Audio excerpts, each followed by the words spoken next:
চালটা ভালো করে এখানে শুকোতে দিয়েছিলাম, তো শুকানোর পর এখানে আমি দিয়েছিলাম ফোড়নে কাঁচা লঙ্কা, তারপর দিয়েছিলাম ঘি আর সামান্য একটু সাদা তেল দিয়ে এটাকে ভালোভাবে ভাজছি। দেখো তার সঙ্গে আমি কাজু বাদাম কিশমিশটাও দিয়ে দিয়েছি আর দিয়েছিলাম তেজপাতা। তো এটা এখন ভালো করে দেখো আমি 2-3 মিনিটের মতো ভালো করে নাড়াচাড়া করে ভেজে নিয়েছি। এইবার দেখো এটার মধ্যে দিব, এই যে দেখো গরম জল করা হয়েছে। তো এখানে যেহেতু 3 কাপ জল মানে চাল ছিল, তো এখানে 6 কাপ জল আছে। তো সেই জলটা এখন এটাতে দিয়ে দিব।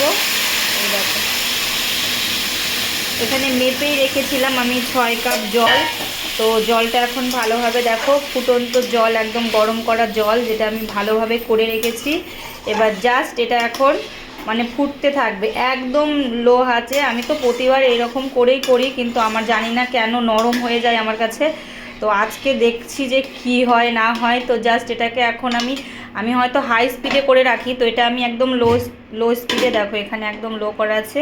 তো এটা এবার বসিয়ে দিব, দেখ কতক্ষণে হবে। এটার নাড়াচাড়া করব না, ঘেটে দেবো না, একবারে পরে দেখব।